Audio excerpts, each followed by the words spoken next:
Good afternoon, ladies and gentlemen. This is Enrico Sasson speaking. I'm the editor-in-chief of Harvard Business Review in Italy, and I'm really happy to welcome every one of you to this online meeting on leadership issues, which we have organized in partnership with Angelini Academy, which is the corporate academy of Angelini Industries. As most of you know, Angelini Industries is an Italian industrial group spread throughout the world in 26 countries with over 6,000 employees. It operates in 6 business areas: pharmaceutical sector, consumer goods, industrial automation, wine sector, dermocosmetics and perfumery, and startups in the healthcare sector. With the Angelini Academy, we have decided to investigate what we consider to be a central competence in today's business world, which is managing data and insights. This is indeed a very important issue for every company of any size and industry, and it's becoming more important every day. Companies are competing in an increasingly competitive environment, what is often referred to as a VUCA world, which means volatile, uncertain, complex, and ambiguous. It is therefore of paramount importance to develop the ability to read and understand the enormous amount of data and information coming in from very different sources. Quantitative data and qualitative information and insights alike. We will listen to our distinguished guests to understand what all this means for them in their specific field of activity. What is clear is that to thrive in increasingly competitive markets, every company needs leaders that know how to inspire others and have everyone in the organization share the same view on making the best with all the available information. This means the ability in reading, analyzing, and interpreting business phenomena based on data and insights. Developing and strengthening this ability is not an easy task, of course, and implies at least 3 mutually reinforcing goals. One is promoting the dissemination of an interconnected data and insights culture across the company. The second is reinforcing a data and insights oriented and predictive approach. Third, promoting the creation of organized and shared data sets for the identification of opportunities and constraints in support of the decision-making process. This is the topic we are going to deal with today. Let me now introduce our distinguished panelists. We have with us Claudia D'Arpizio, Senior Partner and Global Head Fashion and Luxury, Bain & Company. Very welcome, Claudia. Matteo Mille, Chief Operating Officer in Microsoft. Welcome. Alessandro Piva, Head of Cybersecurity and Data Protection Labs of Politecnico di Milano. Very welcome. And last but not least, of course, Massimo Marin, Chief Strategy and Corporate Development Officer of Angelini Industries. We are very grateful to all of you for being here with us today, and we look forward to a very interesting workshop on this very interesting topic. Let's start with Alessandro Piva. Professor Piva, relying on advanced tools for analyzing large amounts of data of different origin and nature is now an essential need for every company. Drawing on your research, what is the state of adoption of these tools among Italian companies, especially of smaller size? Thank you, Enrico, for this question. I share with you just a slide to introduce my speech in this question. The research of Politecnico di Milano, precisely the Big Data and Business Analytics Observatory, confirm that the number of Italian companies that use advanced analytics and data science tool is growing. Organization spending on data science platform accounts for more than 10% of the entire data analytics budget, and reach a growth of more than 30% between 2020 and 2021. Consistently, the number of companies that have started projects in this field is increasing. You can see here a summary of the situation, the slide. However, the level of adoption of advanced analytics tools varies a lot based on size of the company. Among the large Italian organization, the 54% have started at least one project in the last 3 years. Looking at the small medium enterprise, the use of advanced analytics drops to 14%.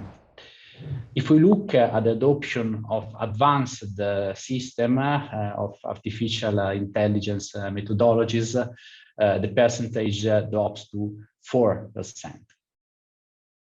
Thank you very much indeed, Alessandro. This is very interesting. And of course, this situation where we see lagging small and medium companies in this respect means also, of course, also an opportunity because there is very big room to grow in this specific field. So thank you very much. Now, Claudia D'Arpizio, from your standpoint as a global consulting company, you have a privileged view of the main processes taking place in the business world. Considering the topic we are talking about today, the use of advanced data and insight tools for better decision making, what, in your opinion, is the situation among Italian companies? Do you see, as Professor Piva has just stressed, significant differences depending on sector and size? Yes, like as Professor Piva just said, I think that the level of adoption of the more advanced tools is different by the different sizes of the company and the different sectors, but overall there is the strong catch-up process of Italian companies on first the strategic awareness that data are important to navigate the increasing complexity and to be more and more competitive, and second, that technology can enable a more efficient and effective use of data. Then I would say that more than using the data or not using the data, there is a kind of a selective use of data, and very often with some prejudgment on that. So deciding that some kind of companies don't need data or are not able to really enforce a decision on some specific data. So in particular, if I think to the sector where I work the most, that is fashion luxury players, for many years they have really not analyzed the consumer data. Since with the prejudice that companies with the high creativity and high innovation level, they don't need to follow the needs of consumers, or don't need to really too much be tuned on consumer data like many fast-moving consumer good company does. In reality, this is changing quite quickly now, with complexity growing, but even concept like market shares, competitors data on pricing of the products that are basic data for many industries were just neglected in this sector. So I think doing the pricing list of thousands of SKU every 6 months in the past, now every month, because there are very frequent collection without strong analytics comparing your pricing with competitions in the different markets. We are talking of global companies that usually operates more than 40 countries globally and many different channels, so a huge complexity. Yet the pricing is kind of a manual activity, often managed by top managers or even entrepreneurs when we are talking of family-owned entrepreneurial-led companies, since pricing is seen as a key lever to protect margins and also a competitive lever. So in that case, the use of more advanced analytic tools on some of these aspects is very recent and still has to be fine-tuned. This is just an example to say that is yes, the tools are there, and all the companies, I think, feel the need of upgrading their tools, but then you need also the need and the strategic understanding that some more data are needed to enforce the key strategic decisions. Yeah, thank you very much, Claudia. We come back to you in a few minutes. Now, Matteo Mille, the experience of a company like Microsoft is really very important for us. And for a technology company like yours, excellence in data management and use of the data is a fundamental asset. With billions of software packages installed in people's and business devices around the world, the amount of data at your disposal is certainly huge. How do you use this data, and to what purpose? Yeah, look, the important thing is, and I call out what our colleagues and professors have already called out, the size of the company matters.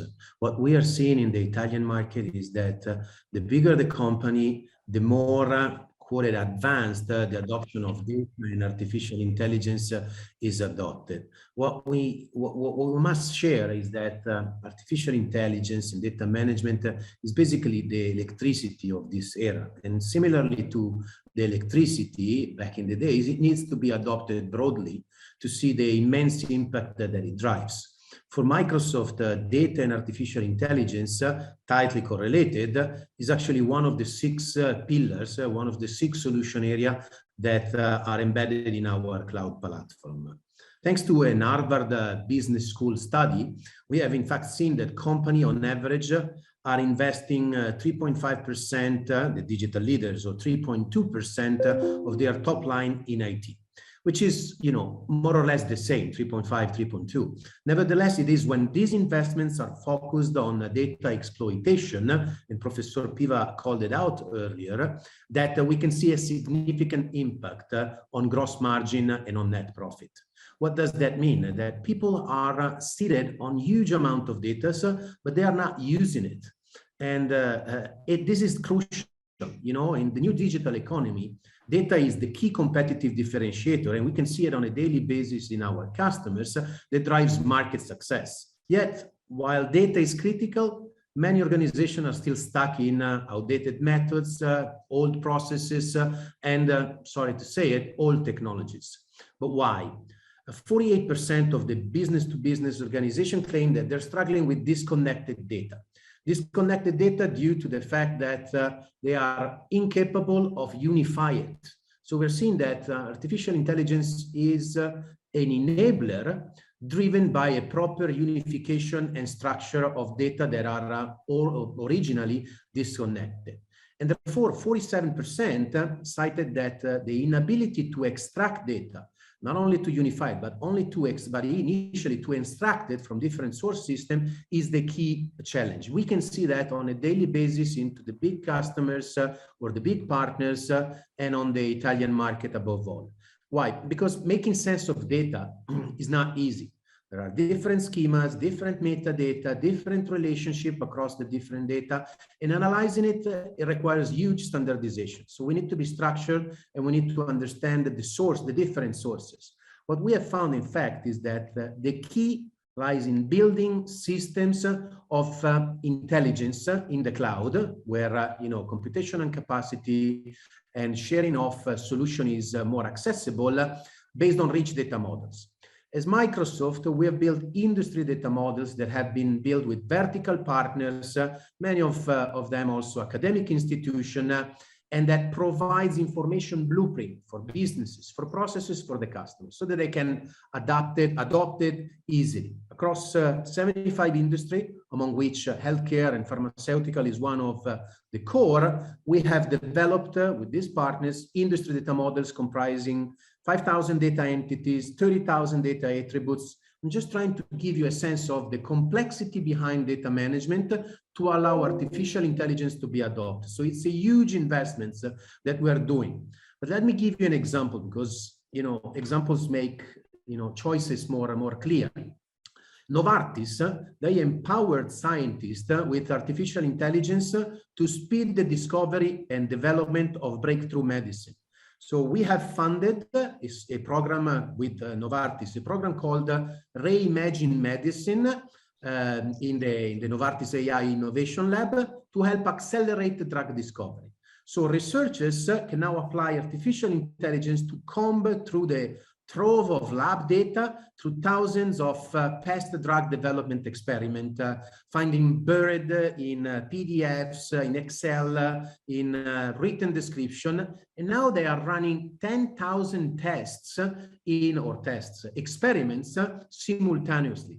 So this gives back time and broaden the scope of real research into a player such as Novartis. And I'm sure that Angelini is in the same direction and agrees with me that this kind of data set are an hidden gold that we must leverage to drive this transformation in our market. Thank you very much, Matteo, and thank you for calling in Massimo Marin. Actually, Massimo, according to Robert Kaplan, creator of the Balance Scorecard, we cannot, what cannot be measured cannot be successfully managed. I mean, this what Matteo has just said is exactly this.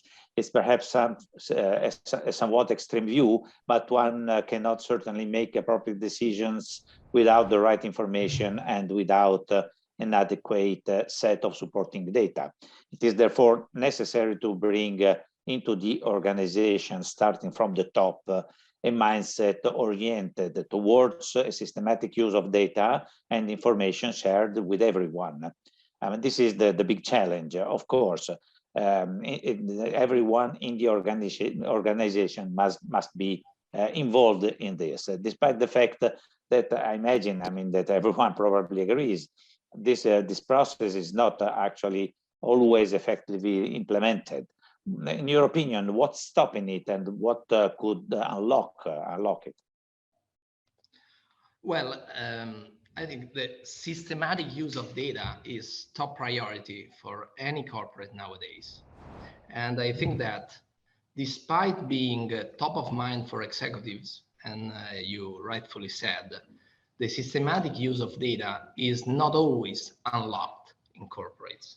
And I see three main issues are driving this gap to full potential. The first is data quality and availability within companies. Second, communication, but in terms of ability to present data. And last but not least, probably, the lack of a data-driven organization and culture. So let me explain a little bit. Data quality and data availability, it's a common issue, as also my colleague said, in a non-native data-driven companies. And it is very typical of the Italian corporate landscape. Looking at Angelini Group, we observe different situations across our opcos. You mentioned before 6 different businesses where we operate, and highly dependent and driven by business sector, and of course also our relative size. So let me give an example on that. There are businesses with a good level of internal data and businesses where we push this even further, integrating with external data, market trends and competition. But however, in our smaller realities, we have to move forward because data is still used in an old school approach just to create basic dashboards. So in terms of communication, I think corporates need to exploit data potential being able to extract meaningful messages from available information. So too frequently, teams know they are sitting on valuable insight, but they aren't able to properly communicate it. And that's a pity.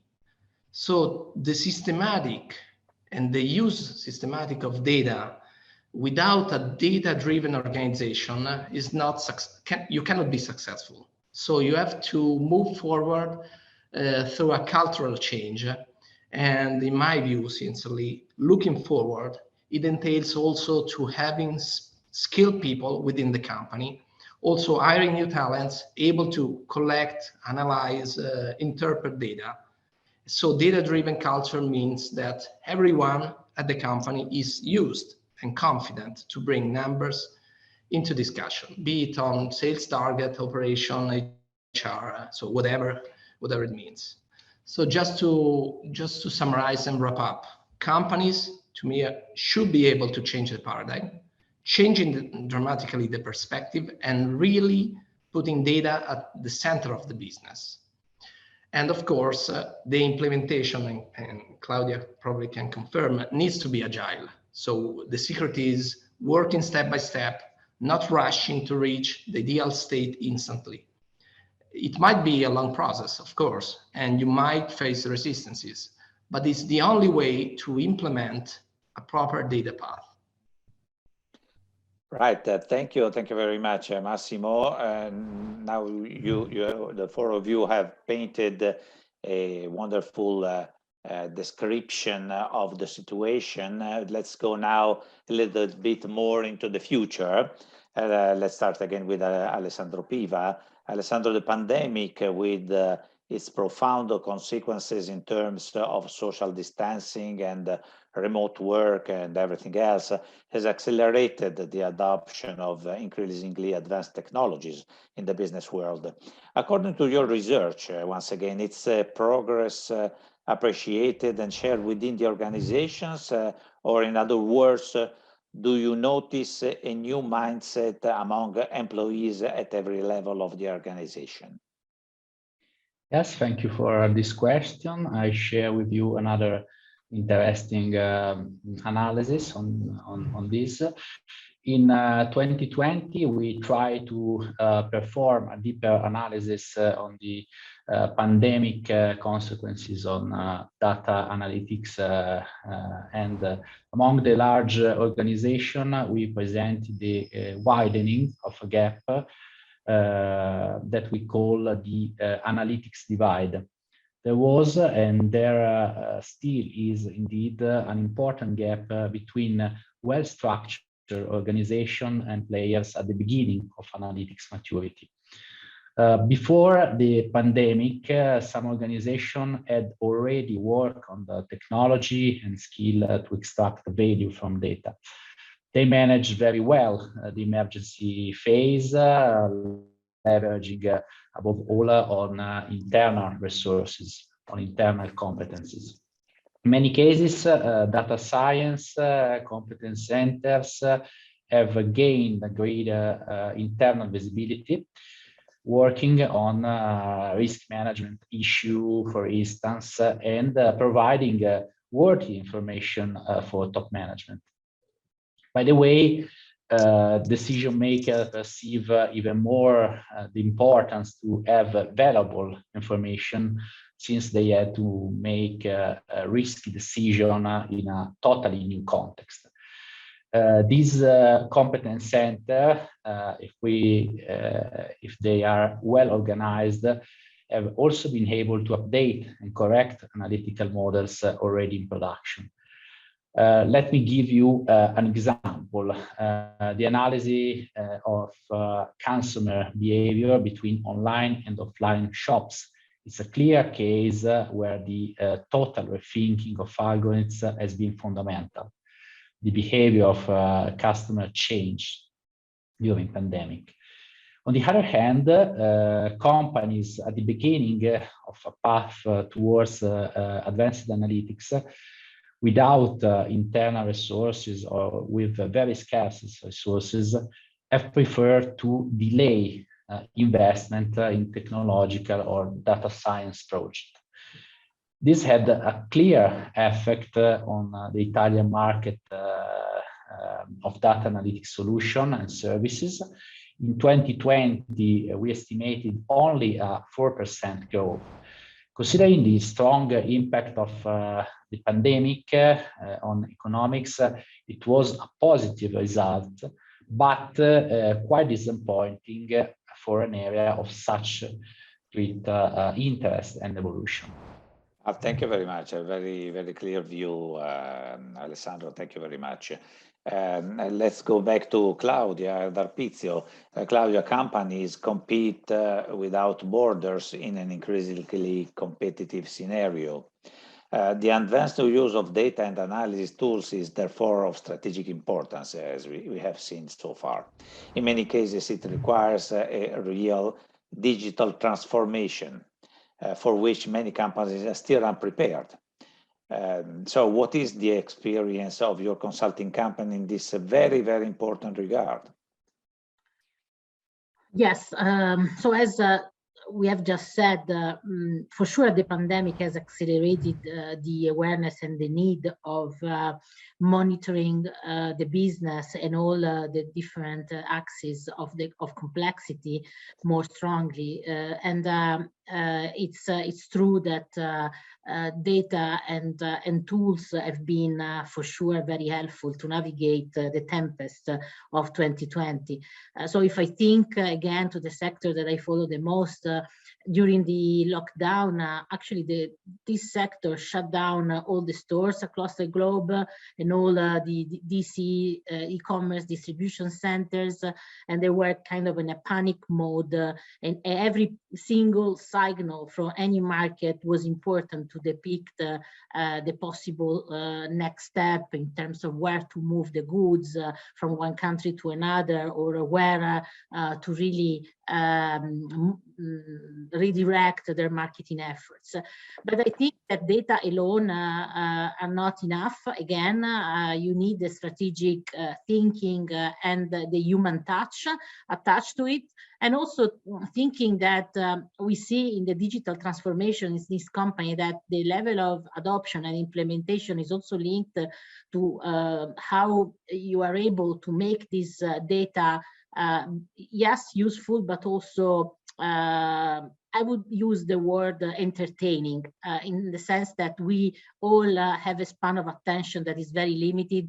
We cannot be bombarded by too many data. We need to have micro targeting of the data and to really have the data that we need in a very selected way. So again, artificial intelligence, for instance, that we use to understand how consumers react, for instance, to videos. And these are now the new frontiers of video advertising through artificial intelligence. You can see which image, which word are attracting most the attention of consumers. You can use the same technology to really micro-target your own internal clients, so the data users, to really better frame the data in terms to make them more sexy and more digestible for the managers that have to use them. Because again, we are in a phase where complexity is increasing exponentially externally, but also internally, because all executives in any company is really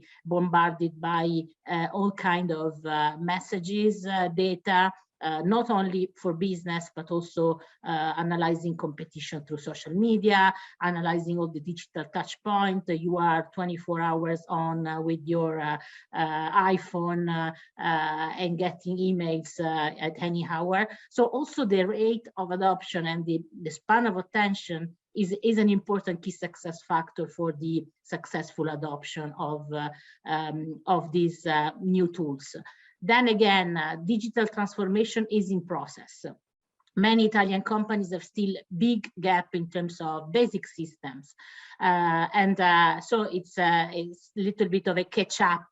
They are in a catch-up mode, but sometimes you don't need to be perfect, like Massimo, I think, was suggesting. You need to really work on the key priorities and strategic objectives. We call this approach a micro-battle approach, not really doing the big bang and trying to solve all the data issues or all the system issues in the company that it's impossible to solve, or at least you embark in huge transformations that sometimes are very useful, but sometimes risk really to have the company lost in translation for a long period of time. And with this complexity, it's very difficult then to succeed, while identifying which are the key battles that you have to win and working in agile projects to solve specific topics is super important, step by step, but also scoring successes and then spreading the success to create broader awareness into the organization.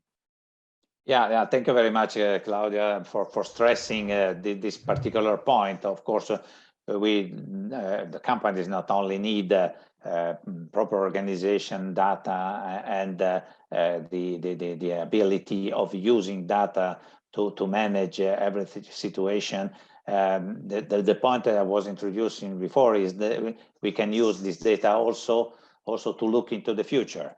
So I would like to ask Matteo, advanced use of data can help read the current trends and anticipate the evolution. There are many foresight techniques, although not many companies use them to predict as far as possible, of course, risks and opportunities. What is your view and your experience in Microsoft on this? Within Microsoft, well, first of all, thanks for the question, and really happy to hear Claudia D'Arpizio on the approach of thinking big but starting small, because that is a crucial component of a successful, let me say, strategy on data and artificial intelligence. Addressing everything doesn't pay back in majority of the company, and doesn't matter the size. Within Microsoft, yeah, we do foresee the future, but as in Italy, we would say, don't be a shoemaker with a hole in your shoes, right? So we need to adopt solutions internally to show that it can be done. And giving you an example, we started small by adopting, chatbot internally to interact among the 130,000 employees among the different product groups.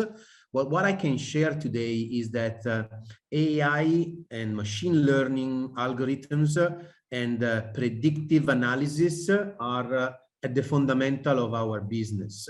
We do see AI as an electricity that runs the Microsoft business across all the country and across the whole organization that, as you know, spans from cloud, devices, gaming, and so on and so forth. So a couple of examples.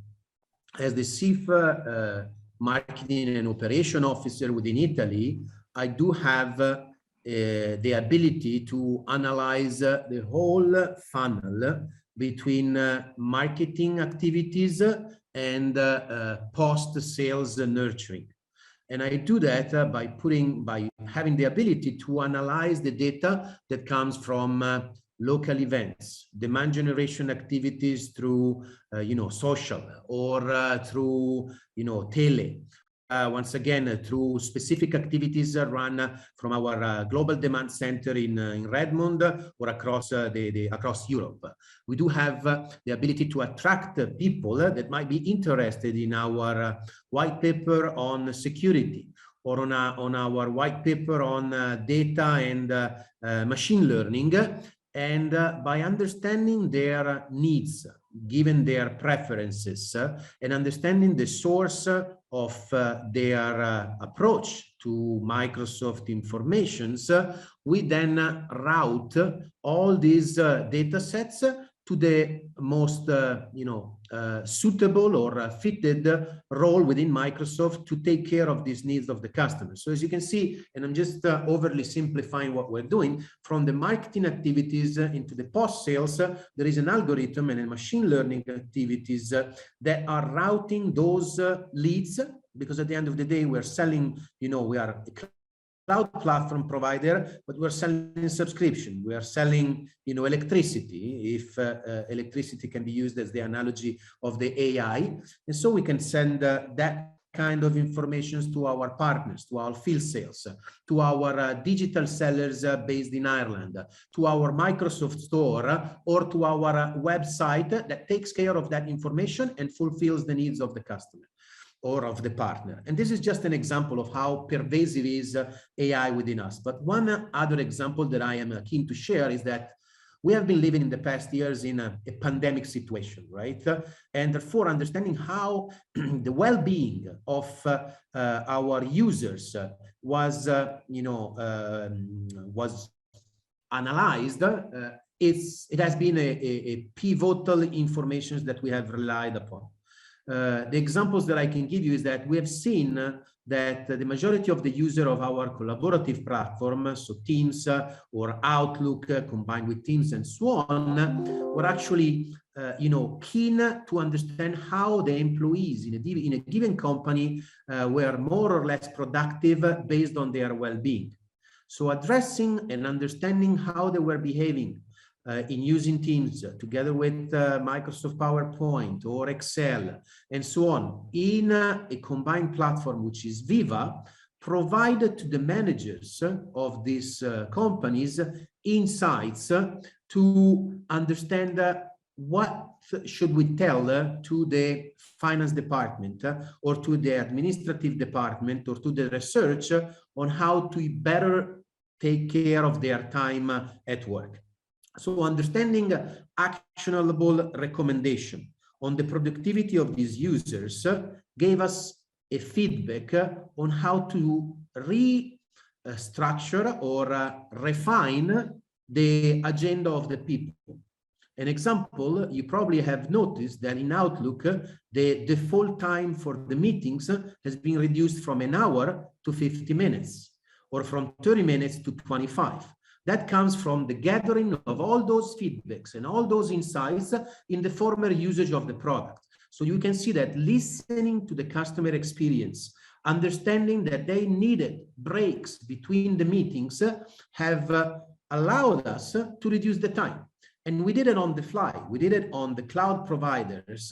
We did it on our cloud platform so that everybody would have access to these additional things. And this is just the tip of the iceberg, because mitigating or improving a product on the fly based on the feedback that we receive from customers and partners directly or through the actual usage of the platform by aggregating this data on personas, so obviously the privacy protected insights, give us that kind of ability. Imagine, improving a car while you're driving. That's the closest analogy that I can see on the usage that we're doing on improving the products. And I just called out Teams, but imagine the database, imagine our algorithm of AI, everything in a privacy protected insights based approach, but we have that kind of ability by aggregating data across all the countries and all our product sets.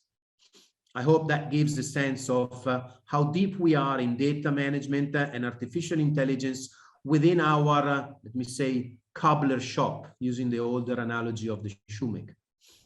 Yeah, thank you very much indeed, Matteo. Really, this is a very important view that you gave us on your experience and the future of your business and everyone's business, which is of course very much linked to the development and introduction of artificial intelligence, which is we know in Italy at least a bit late so far.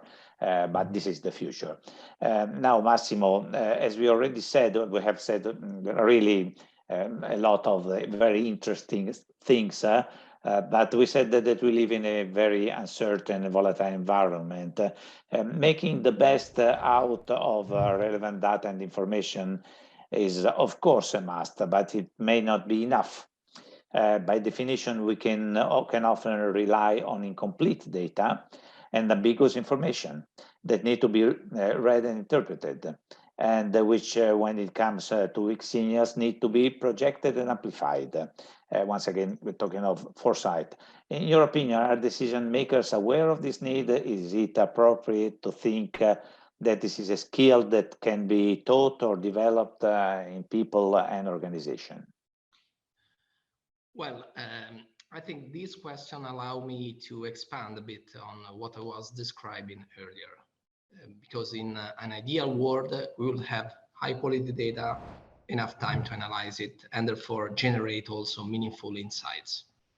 But in this fast-paced world, we need to make decisions and react quickly, often relying also on an incomplete set of data. And many times there is even lack of direct comparability with historical data. And at least for us in our group, the pandemic, it's the perfect example. So I think two skills are crucial. The first is awareness on which is the most relevant data for a specific business decision, anticipating also external factors. And second, business sense. So we are talking about experience and ability to make educated guesses in risky situations. So as a CSO of the entire group, I definitely see this need even more, because we are constantly stimulated to think of how to be more competitive and how to find the answer in this VUCA world. So I think it's crucial to stimulate a cultural change, making informed decision based on the most relevant data available, even when data is limited or missing.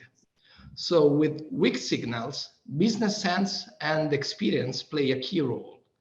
And the exposure to different yet comparable experiences and knowledge of the business can help a decision maker extract the most out of a limited data set. So this means leveraging on a more, I would say, holistic approach. So business sense, in my view, can be developed, but it takes time. And the ability to make educated guesses based on limited data available, it's a natural trait that cannot be created from scratch. So I would like to share with you a few examples within our group, just to reinforce what I was saying. So first, starting from our pharma business, is definitely the biggest one in our group. We were able to react quickly to the COVID pandemic, adjusting, completing the product needs, and also quickly understanding the demand drivers evolutions. For instance, extraordinary demand surge for some product, I can mention hand sanitizer, being forced to entirely reshape and adapt the supply chain. And similarly, in our consumer business, we responded extremely fast to the steep increase in raw materials and energy costs, identifying right away quick wins to be competitive in the new scenario. So in these concrete examples, I see clearly our ability to react and adapt to a volatile, changing environment, even with very limited data available.